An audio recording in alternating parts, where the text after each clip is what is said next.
From Transformers Legacy United, this is the Voyager class Vector Prime and the Deluxe class Hotshot.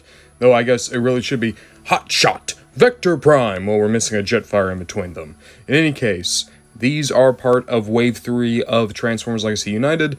I just popped into a GameStop and found them. They're still not shipped online from what I can tell, so we're going to pop them open because I adore Transformers Cybertron and the toy designs. I even like the cartoon for what it is.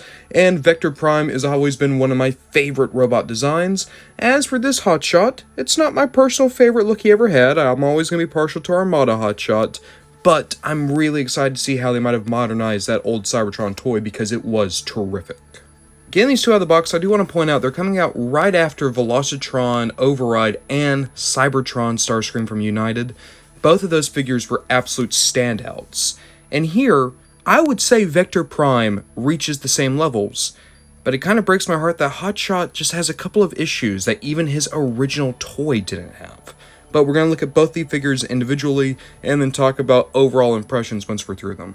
Here's the monkey's paw with Transformers Cybertron. Compare Armada, Beast Wars, G1.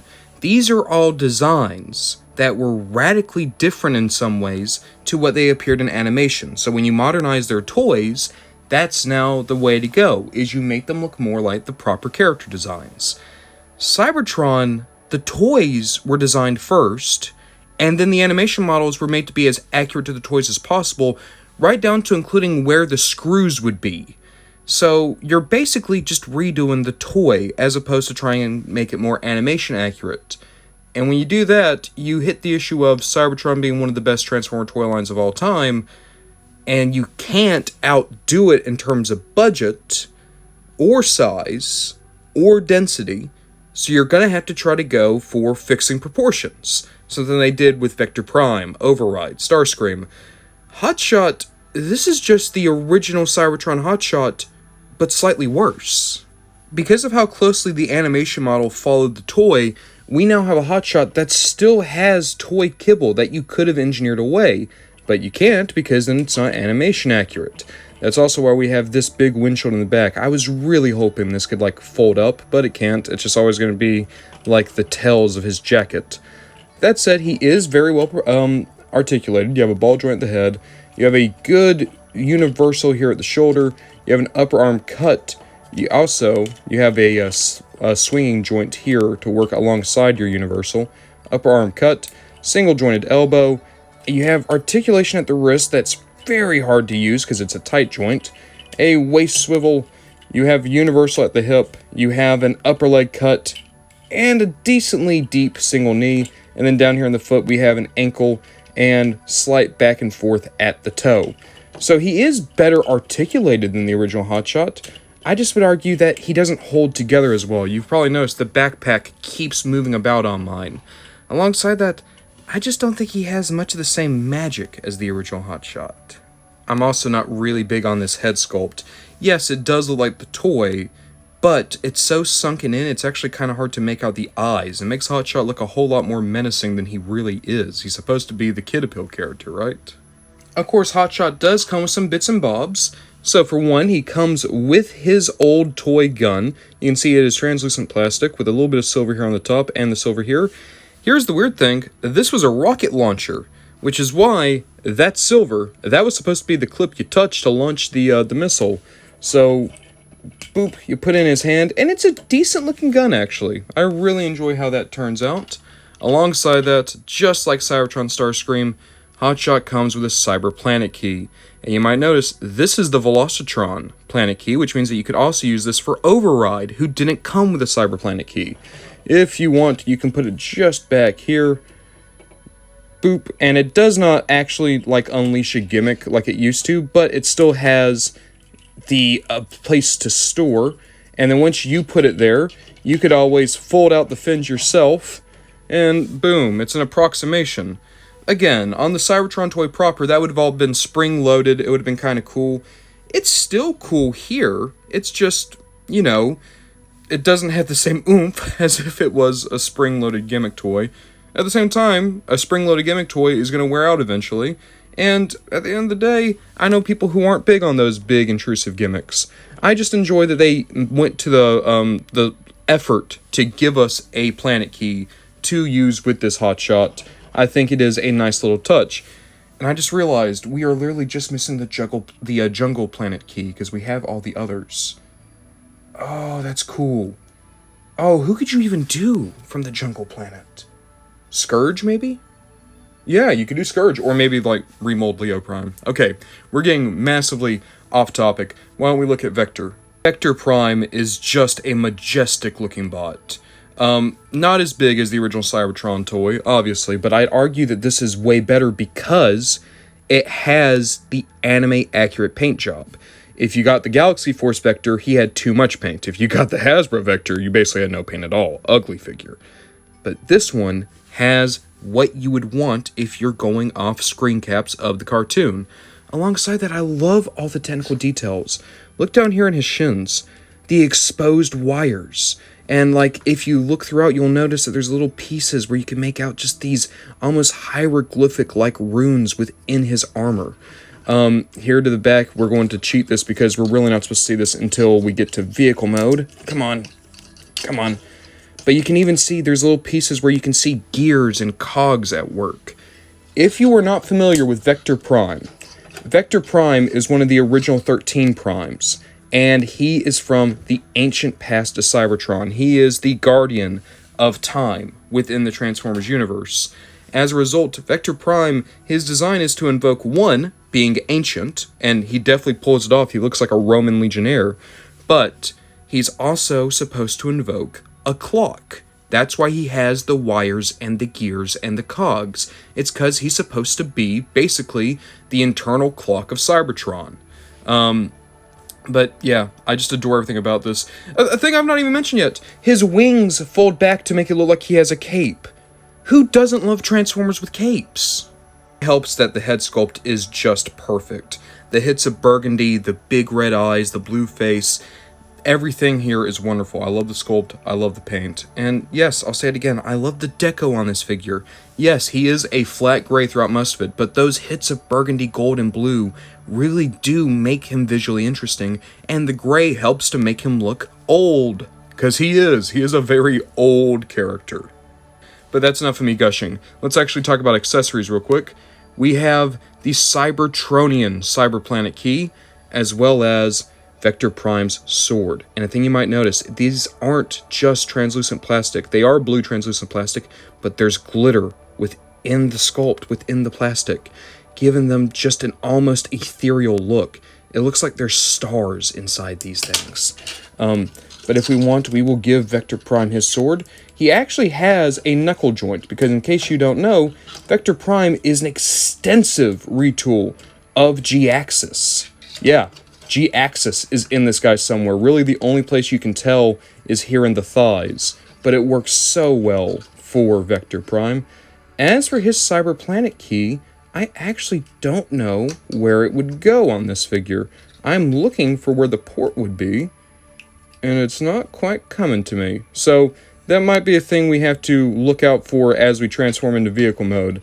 But real quick, let's go over articulation. A thing I want to say is Vector Prime is very naturalistic in where his articulation is, so you can really get a good pose easily. But we have a ball joint at the head, as well as up and down due to transformation. We have a universal at the shoulder, an upper arm cut, a very deep single jointed elbow, a swivel at the wrist, as well as articulated knuckles. Boop. We have a waist joint, a good universal at the hip, and you can see the armor is actually sculpted to be the hip. You have an upper leg cut, you have a very deep single knee, and then here, mistransformed him a bit, we have tilt and back and forth. So, as many points as G-Axis had, and G-Axis was himself a very articulated transformer. The one issue I'm having is he is ever so slightly loose in his knees. Not enough to really impair the figure, but enough to where I could see that if you played with him a lot, or especially in a few years' time, he might become a bit of an issue when it comes to standing up. Something to keep in mind, not a problem now, but potentially one down the road. To be sure, I do think Vector has more good points in robot mode than Hotshot, but at the same time he should, considering he is a Voyager that's $10 more expensive. But I now want to see how these guys feel in their vehicle modes, as well as how their transformations work. Hotshot's transformation is exactly what I wanted out of the robot mode. It is an update to the original transformation that makes it work better, and because of the way it works, the legs on the robot mode won't eventually start falling in on themselves. It's using modern engineering to improve what was already a cool transformer. And you just look at this car mode, it's the best. This is one of the best sports car modes we've ever had in Transformers. I love every part of this. The blue color, the yellow windshield, just how sleek it looks. Granted, it's kind of weird that I can see Hotshot looking up at me from behind the windshield. But man, this is just a sick car. Like, this might be one of the cases where I prefer the vehicle mode to a robot mode on a figure. Which, to be fair on Hotshot, that is kind of par for the course. Now, we do have places to put the accessories still. We can put the gun here. Boop. Make it look, interesting. Truth be told, this is such a spacey looking car that doesn't look too out of place. But we also have ports where we can put it here on the arms, or like here where these would be the hips. Do that on either side. That's all well and good. However, we also still can put the Cyber Planet key right in the same spot. And again, nothing's going to happen, but now if you want to be lore accurate, that's when the spoiler can actually fold out. The spoiler, I think, is nice. I'm glad that it introduces a little bit of red to the design. That said, I don't think that it does much. I actually think the car mode looks better with the spoilers folded back in, just because, again, it just looks so slick. This is like what Lamborghinis might look like in like 40 years. I dig this so much. By contrast, I would actually call Vector Prime's vehicle mode a bit of a mixed bag. A couple things to point out. One, love the detailing here. This is where you can really see the gears and the cogs. And I don't know if you've ever noticed this. Here in the front, the design, that's his sword. Like, that's so cool. I love little details like that. A couple of things. The hinges for the wings are very prone to popping off, the wings especially.